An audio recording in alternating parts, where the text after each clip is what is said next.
पानी सिस्टर नुसरत के लिए भी एक बार फिर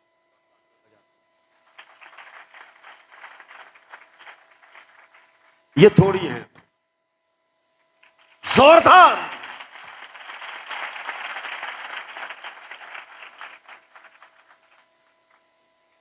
आज थोड़े वक्त में ज्यादा काम करें। लुका की मार्फत लिखी गई इंजील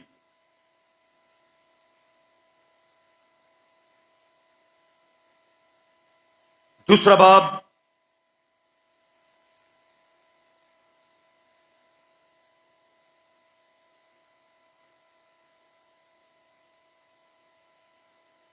अड़तालीसवीं आयत से यहां पर लिखा है, बल्कि मैं 47 में से पढ़ देता हूं। और लिखा, जितने उसकी सुन रहे थे उसकी समझ और उसके जवाबों से तंग थे, वो उसे देखकर हैरान हुए। और उसकी मां ने उससे कहा, बेटा तूने क्यों हमसे ऐसा किया? देख तेरा बाप और मैं कुड़ते हुए तुझे ढूंढते थे। उसने उनसे कहा, तुम मुझे क्यों ढूंढते थे? क्या तुमको मालूम ना था कि मुझे अपने बाप के यहां होना जरूर है? सो कलम में हक के पढ़े जाने पर खुदावंद की बरकत हो।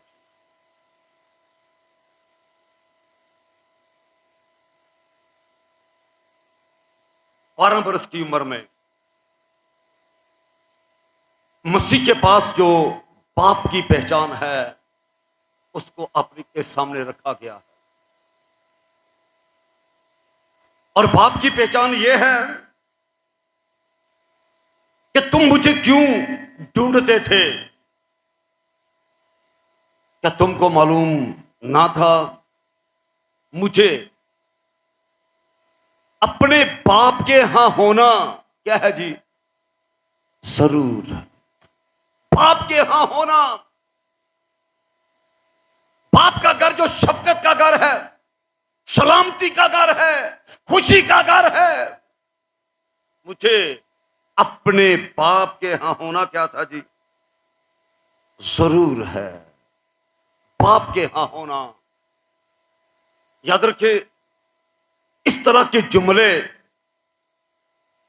वही शख्स बोल सकता है जिसके पास अपने बाप की पूरी पूरी पहचान है। पहचान के बगैर ऐसे जुमले बोले नहीं जाते कि मुझे बाप के यहां होना जरूर है, तुम मुझे क्यों ढूंढते हो? ढूंढा उसको जाता है जो खो गया हो। बोलो ना जी, तुम मुझे क्यों ढूंढते हो? मैं तो अपने बाप के यहां हूं, उस जगह पर हूं, असल मकाम पर हूं जहां मुझे होना जरूर है। मुकस्सा मरियम के अल्फाज, मैं और तेरा बाप, मैं और तेरा बाप उड़ते हुए तुझे ढूंढ रहे थे। एक वो बाप है जो ढूंढ रहा है, एक वो बाप है जिसके यहां होना उसका जरूर है। दोनों में से मसीह के पास जो पहचान है वो कौन सी है?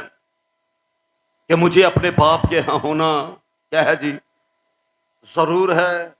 आसमानी बाप की यीशु बात कर रहा है। और उसके बाद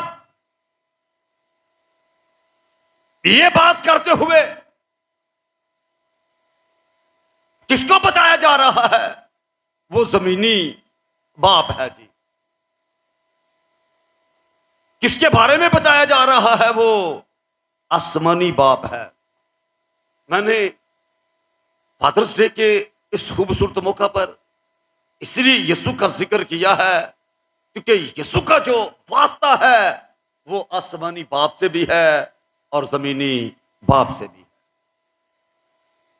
क्योंकि हमें तालीम दी गई है कि मसीह के नक्शे कदम पर चलो, इसलिए मसीह के नक्शे कदम पर हम तभी चल सकते हैं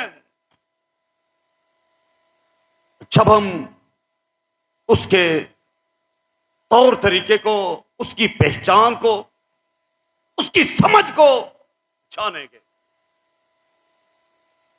एक 12 बरस का बच्चा अपने बाप को जानता है, उससे यह पहचान है मुझे कहां होना जरूर है। हम जो 30, 40, 50, 60 और 70 की उम्र के यहां पर बैठे हुए हैं, हमारे पास इसकी पहचान किस कदर होना जरूरी है। मुझे अपने बाप के यहां होना क्या है जी? जरूर है। मुकद्दस मरियम और यूसुफ 3 दिन की राह वापस आके यीशु को देखा तो वो क्या कर रहा है? उस्तादों के दरमियान बैठ के गुफ्तगू कर रहा है और उसको देख के वो हैरान हुए और हैरानगी में ये कहा कि तूने ये क्या किया। उसके बाद जब वो उनको मिल गया तो जरा 50वीं आयत भी सुने। तो यहां पर लिखा है, मगर जो बात उसने उनसे कही उसे वो ना समझे और वो उनके साथ रवाना होकर नसरत में आया और उनके क्या लिहा जी? ताबे रहा। अब दूसरी बात शुरू हो गई। पहले किस बात को वाज़ा किया गया? आसमानी बाप को, जो रूहों का बाप है। और फिर साथ ही दूसरी बात को भी क्या कर दिया गया जी? वाज़े कर दिया गया। और वो क्या थी कि जब उन्होंने साथ जाने के लिए कहा तो यीशु ने इनकार नहीं किया, बल्कि वो उनके साथ आया और उनके ताबे रहा।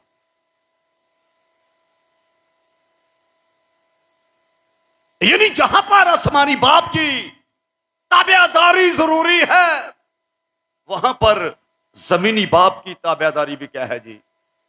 जरूरी है। और जिसके पास ये समझ है, उम्र की दराजी भी पाते हैं, जमीन पर भलाई भी देखते हैं, बल्कि मैं ये कहूंगा दूसरों के लिए एक नमूना जिंदगी भी वो बसर करते हैं। इसलिए जरूरी है पहचान तक पहुंचा जाए। एक सादा सी बात करने के बाद आगे बढ़ूंगा, सुने गौर से। जिन लोगों को बहुत ज्यादा गुस्सा आता है, यह मैं इसलिए बात कर रहा हूं कि बेशुमार लोग इसी बात के लिए दुआ करवा रहे हैं कि मुझे गुस्सा बहुत आता है। मैं आगे बढ़ने से पहले उनको यह बताऊंगा, उनके पास रिश्तों की पहचान नहीं है। जिसके पास रिश्तों की पहचान होती है उसे कभी गुस्सा आ ही नहीं सकता। मेरी बात को याद रखो। अगर सामने मालूम हो मेरा बड़ा भाई है, मेरी मां है, मेरी बड़ी बहन है, मेरा बाप है, बोलो ना जी, गुस्सा आएगा। भूल जाते हैं हम जिससे मैं बात कर रहा हूं वो कौन है और उसके साथ मेरा रिश्ता क्या है। यहां पर देखे यीशु की जिंदगी, बड़ा सादा सा जवाब, तुम मुझे क्यों ढूंढते हो? क्या तुम्हें मालूम ना था मुझे कहां होना जरूर है? बोले ना जी, बाप के यहां होना, मुझे अपने बाप के यहां होना जरूर है। गौर से सुनो, अगर किसी को यह समझ मिल जाए ना कि मुझे कहां होना जरूर है, तो फिर वो कभी घर में ना बैठे। बोलो ना जी, कहां होगा वो? बाप के घर में। ये जो संडे के दिन भी घर में बैठे रहते हैं, जरा गौर करो उनको क्या पहचान मिली है आज तक। यीशु की पहचान तो यह है कि मुझे अपने बाप के यहां होना जरूर है। तो जिसके पास पहचान है वही ये बोलता है। बताना चाहता हूं, आसमानी बाप जो है उसने जमीनी बाप की पहचान कराई है।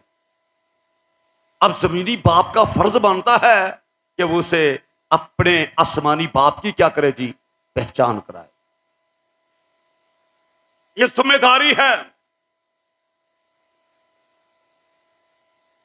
पैदाइश की किताब से, अब्राहम से शुरू कर लो, आपको मालूम होगा हर बाप ने, जमीनी बाप ने सीना पे सीना अपने बच्चों को आसमानी बाप की क्या कराई जी, पहचान कराई। आज भी बाप का जो फर्ज है, जिम्मेदारी है, वो यह है कि उसे आसमानी बाप की क्या करे जी, पहचान कराए।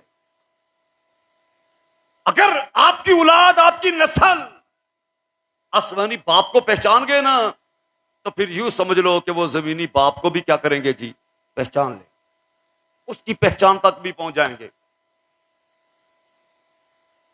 आसमानी बाप का हुक्म है, तू क्या कर जी, अपनी मां और अपने बाप की क्या कर जी।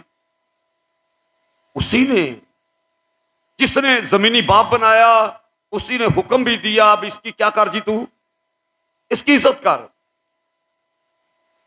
क्यों कहा? क्योंकि जब ये जमीनी बाप की इज्जत करेगा तो फिर ये आसमानी बाप की भी इज्जत जरूर करेगा। लेकिन एक मुश्किल चल रही है, और मुश्किल यह है कि आसमानी बाप जो है वो रूहों का बाप है, जमीनी बाप जो है वो बदन का बाप है। और आसमान और जमीन का कोई जोड़ मेल नहीं। जिस तरह बदन और रूह का आपस में कोई जोड़ मेल नहीं। क्या लिखा है? रूह बदन के खिलाफ काश करता है और रूह बदन के खिलाफ। ये दोनों एक दूसरे के क्या हैं जी, मुखालिफ हैं। इसी तरह जिस तरह बदन रूह के खिलाफ, इसी तरह आसमानी बाप की जो पहचान है, जमीनी बाप उस तरह से दिला नहीं सकता जिस तरह की होनी चाहिए। मेरी बात की समझ आ रही है? बाप की ये जिम्मेदारी है, और ये जिम्मेदारी उस तरह से कर नहीं सकता। उसकी वजह क्या है? लिखा अमन वाली पीढ़ी नू रब दी खबर, पर अगर उसके पास खबर होगी तो फिर वो आगे भी पहुंचाएगा। इसलिए खुदा ने एक तीसरा इंतजाम भी कर रखा है। मैंने क्या बताया? आसमानी बाप की पहचान जमीनी बाप उस तरह से करा नहीं सकता। इसलिए खुदा ने एक दरमियानी इंतजाम भी आपके लिए किया। जरा मेरे साथ सुने कुरिन्थियों के खात्मे से, फिर हम आगे बढ़ते हैं।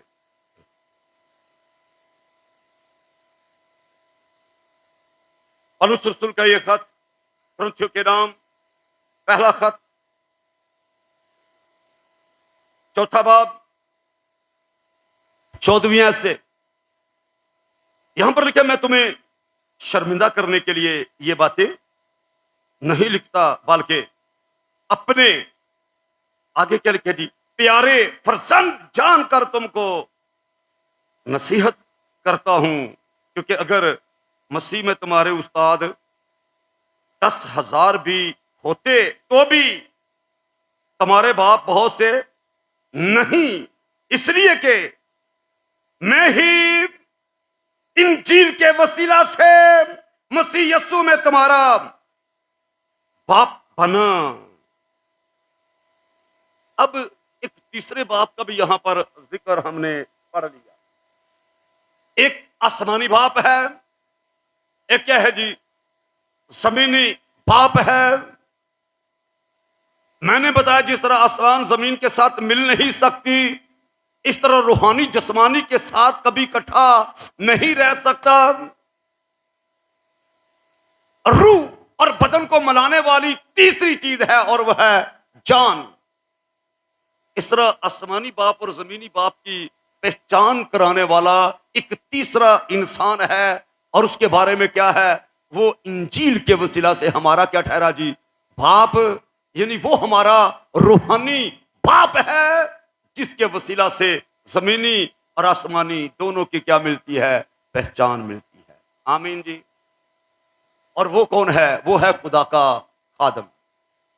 आमीन। वैसे भी बताना चाहता हूं, लफ्ज जो पादरी है ये पिदर से बना है, जिसका मतलब है रूहानी बाप। बेशुमार लोगों ने इस पर सरमन भी दिए कि जमीन पर किसी को बाप ना कहो। और जब ये बातें बहुत ही फैली तो फिर मैंने भी एक दो सरमन जो है इस पर दिया कि अगर जमीन पर किसी को बाप नहीं कहना तो फिर जमीनी बाप, आसमानी बाप, फिर किसको बाप कहें अगर इनको बाप नहीं कहना। हम बाप कहते नहीं, वो हमारे बाप हैं। हम मानते हैं, मानने के बाद बोलते हैं। इसलिए किसी को लिखा है बाप ना कहो, पर जो बाप है उसको बाप ही मानो और बाप ही कहो। किसी की बात है, किसी को ना कहो।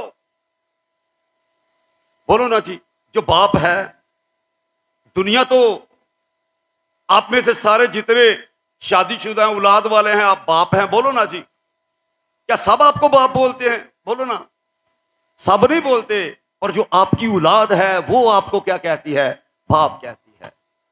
इसलिए हमारे हक तो बाप नहीं कह सकते, ना मान सकते हैं, लेकिन हमारा जो बाप है हम उसको बाप कहते भी हैं और बाप मानते भी हैं, क्योंकि उसी के वसीला से हमें क्या मिली है जी, जिंदगी मिली है। एक के वसीला से जमीनी मिली है और दूसरे के वसीला से हमेशा की जिंदगी मिली है। और अगर हम जमीनी बाप की इज्जत करते हैं तो उसके साथ उम्र की दराजी मिली है, फिर भी आसमानी बाप के वसीला से हमेशा की जिंदगी मिली है। अब याद रखो, रिश्तों के दरमियान में एक दरमियानी होता है। मैंने क्या बताया, रिश्तों की पहचान करने की एक वजह कि हर रिश्ते के दरमियान एक दरमियानी होता है। उसी की वजह से हमारा रिश्ता दूसरे के साथ होता है। हमारा अगर कोई चाचू है, बोलो जी, तो किसकी वजह से है? हमारे बाप की वजह से है। बोले ना जी। कोई मामू है, किसकी वजह से है? वो डायरेक्ट तो मामू नहीं है, लेकिन मां की वजह से। बोलो ना जी, मेरी बात की समझ आ रही है? मां की वजह से वो मामू है। इसी तरह बाप के साथ जो हमारा रिश्ता है ना जी, इसका भी एक दरमियानी है, और वो दरमियानी खुदा का बेटा यीशु मसीह है। आमीन। लेकिन जितनों ने उसे कबूल किया, खुदा ने उनको, बोलो ना जी, उनको फर्जंद बनने का हक बख्शा। अगर यीशु दरमियानी ना हो तो बाप के साथ हमारा रिश्ता भी कोई ना हो। इसलिए तो दरमियानी होता है, उसका खास मुकाम होता है, उसी की वजह से रिश्ता कायम होता है और उसी की वजह से रिश्ता कायम भी रहता है। अगर वो ना हो तो रिश्ता कायम भी, बोलो ना जी। इसलिए याद रखो, उस दरमियानी को जिसकी वजह से हमारा रिश्ता बाप के साथ हुआ है, बना है, उसको जब तक अपने सामने रखोगे तब तक रिश्ता आपका क्या होगा जी, कायम रहेगा। अगर दरमियानी नहीं तो वो रिश्ता भी नहीं है। यीशु मसीह के वसीला से हमारा रिश्ता बाप के साथ है। अगर कोई मसीह को कबूल नहीं करता तो फिर वो उसका खुदा तो जरूर है, पर वो उसका बाप, बोलो ना जी, उसका बाप नहीं। पूरी कायनात में वाहिद मखलूक मसीही हैं जो खुदा को क्या बोलते हैं, बोलो ना जी। और कोई बाप कहता है, बोलो। उसकी वजह क्या? क्योंकि उनके पास दरमियानी रिश्ते को कायम रखने वाला, रिश्ते को बनाने वाला नहीं है। आप मुबारक लोग हो जिनके पास खुदा का बेटा, खुदा का कलमा यीशु मसीह है, जिसने बाप की पहचान कराई है। लेकिन खुदा को कभी किसी ने, बोलो ना जी, नहीं देखा। इकलौता बेटा जो उसकी गोद में है, उसी ने बाप को जाहिर किया। आमीन। अगर यीशु ना होता तो फिर हमें बाप का ना तो पता होता, और ना ही बाप की पहचान होती, और ना ही बाप की कोई इज्जत होती। इसका मतलब दरमियानी जो है, उसी की वजह से हमने बाप को जाना, और उसी की वजह से हमारा रिश्ता उसके साथ कायम है, और उसी की वजह से हम बाप की क्या करते हैं, बहुत ही इज्जत करते हैं। अब बताना चाहता हूं, कोशिश करें जितना भी ज्यादा हो सके अपने बच्चों को क्या कराएं जी, अपने आसमानी बाप की पहचान कराएं। अगर ये बच्चे आसमानी बाप को पहचान गए ना, तो फिर ये जमीनी बाप की भी जरूर ही इज्जत करेंगे। अगर इनको आसमानी बाप की पहचान ना मिली, तो जमीनी बाप की कभी इज्जत हो ही नहीं सकती। आसमानी बाप की पहचान कराना ही असल में अपनी इज्जत पाना है। आपकी भलाई इसी में है। क्या करें? अपने आसमानी बाप की क्या कराएं? पहचान करवाएं। खुदा का खादम भी यही करता है। वो क्या करता है? वो ये करता है कि वो आसमानी बाप की भी और साथ जमीनी बाप की भी क्या करवाता है जी? पहचान कराता है। और उसी की वजह से आप चर्च आने वाले लोगों को और जो चर्च नहीं आते उन लोगों को, दोनों की जिंदगी पर गौर करके देख ले, आपको मालूम हो जाएगा कि जो लोग चर्च में आते हैं उनको अपने बाप की क्या है जी? पहचान है। उनको आसमानी बाप की भी क्या है? पहचान है। लेकिन जो चर्च में नहीं आते उनको ना तो जमीनी बाप की पहचान है और ना ही आसमानी बाप की उनके पास कोई पहचान है। इसलिए जरूरी है हम क्या करें? आसमानी बाप की पहचान पाएं। इब्रानियों निकाल के मेरे साथ देखे जरा। यहां पर इस बात को सही तरह से वाज़े किया गया है।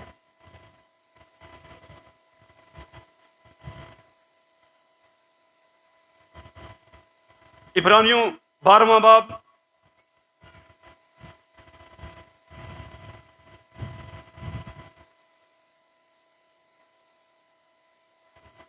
7वीं से पढ़ रहा हूं। लिखे, तुम जो कुछ दुख सहते हो उसके बारे में क्या लिखा है? वो तरबियत के लिए है। खुदा क्या जान के करता है जी? फरजंद जानकर। लिखे, खुदा फरजंद जानकर तुम्हारे साथ सलूक करता है। वो कौन सा बेटा है जिससे बाप तनबीह नहीं करता? और अगर तुम्हें वो तनबीह ना की गए जिसमें सब शरीक हैं, तो तुम हरामजादे ठहरे ना के बेटे। चर्च तरबियत गाह है। यहां पर लोग तरबियत पजीर होते हैं।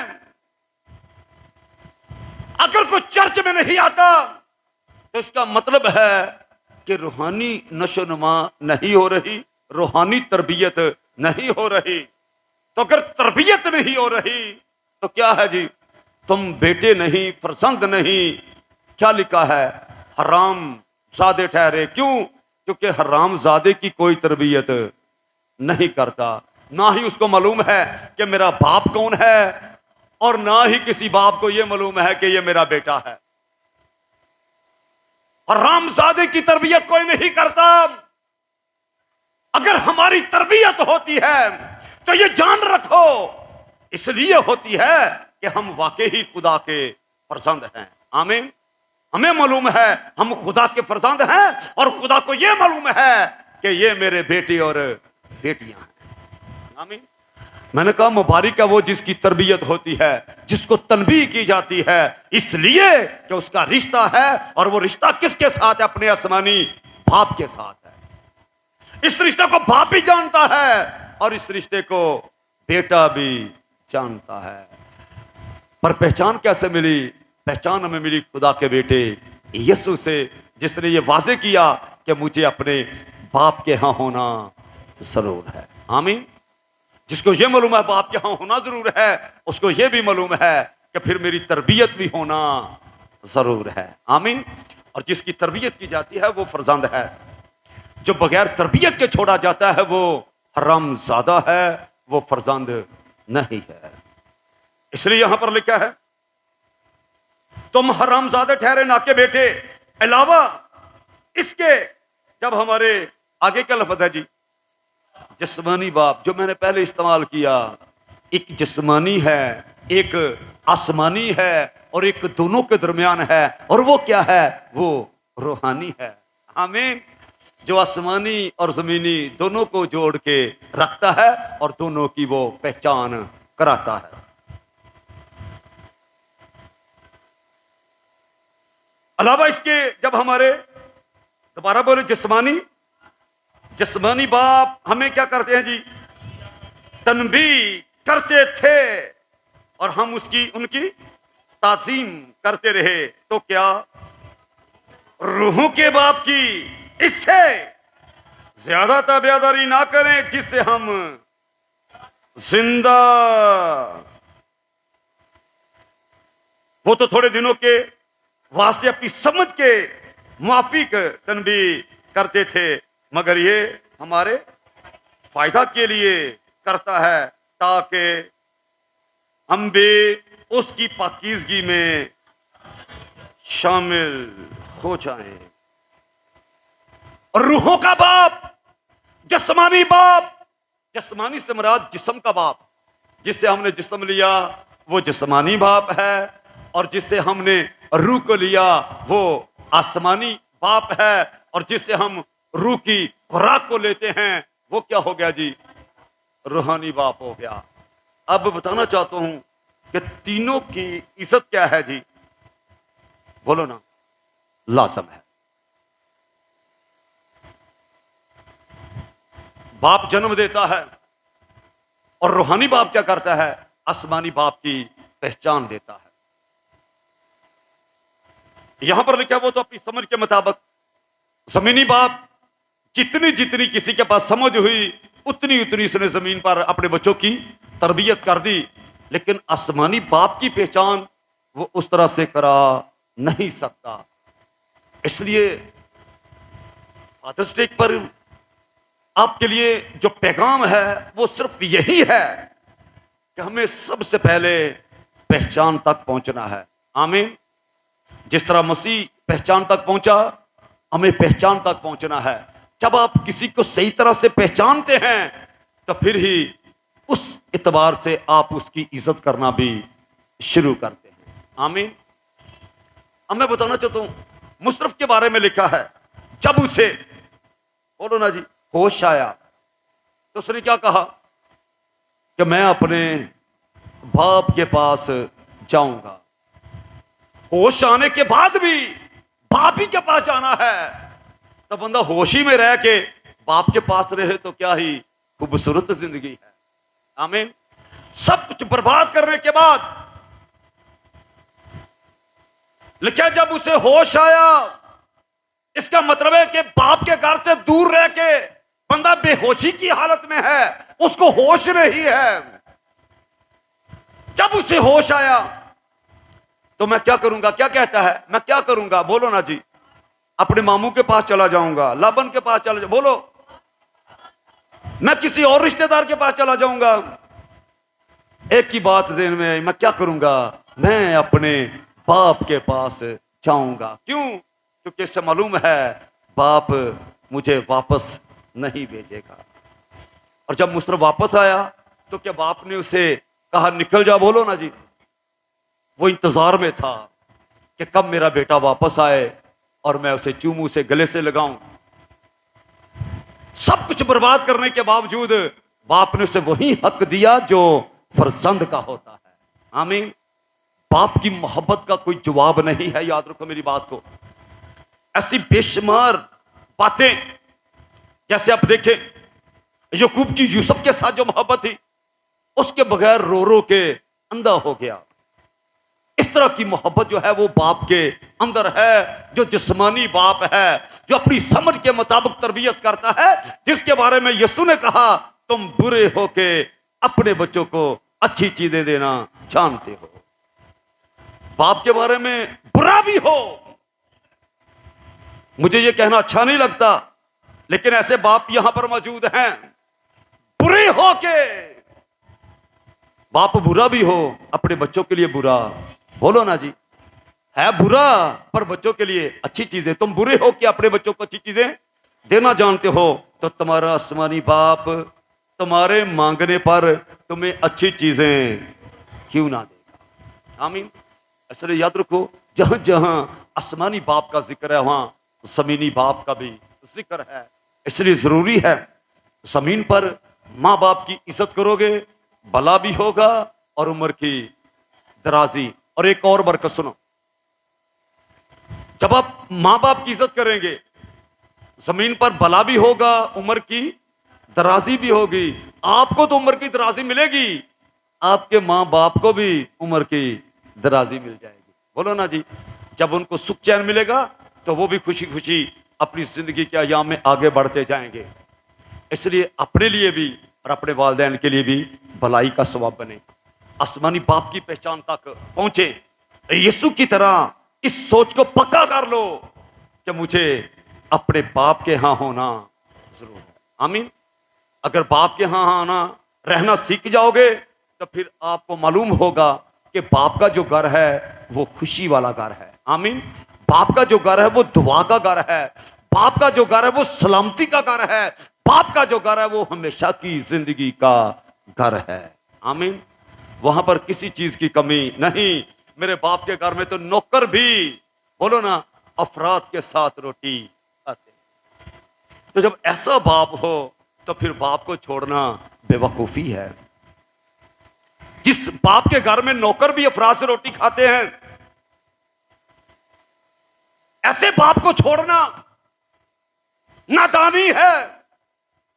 इसलिए अपने बाप के घर की पहचान रखो।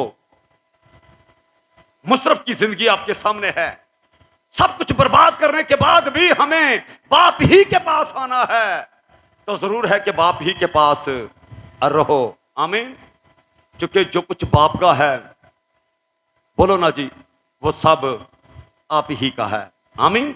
जो कुछ बाप का वो सब कुछ आपका है। बाप की मेरास का वारिस बेटा ही होता है। और इसी से साबित होता है जब यीशु रस्सियों का कोड़ा बना के कबूतर फरोशों को बाहर निकाल रहा है कि तुमने मेरे बाप के घर को चोरों की खो बना दिया है, तो किसी को जुर्रत ना थी कि ये पूछता कि तू किस इख्तियार से हमें निकाल रहा है, क्योंकि सब जानते थे कि ये बाप का घर है और ये बाप का बेटा है। ये वो बेटा है जिसको ये पहचान है कि मुझे अपने बाप के यहां होना जरूर है। अगर बाप के घर से हट जाओगे तो लोग बाप के घर को चोरों की खो बना देंगे।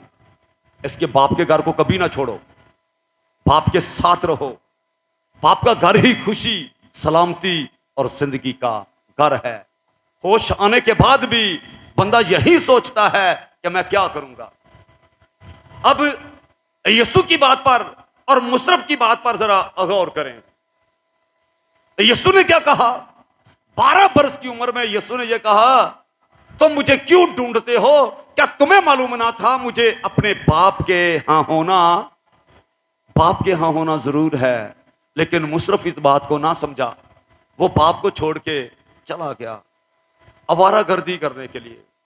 सब कुछ बर्बाद करने के बाद समझ आई कि मुझे भी यीशु की तरह अपने बाप के यहां होना ही जरूर था। वही होता तो आज बर्बादी ना होती। उसके बारे में लिखा है, मुशर्रफ को यह आरजू थी कि जो फलियां सुअर खाते हैं मैं वो ही खा लूं। बाप के घर को छोड़ के फिर वो खुराक खानी पड़ती है जो सूअर खाते हैं।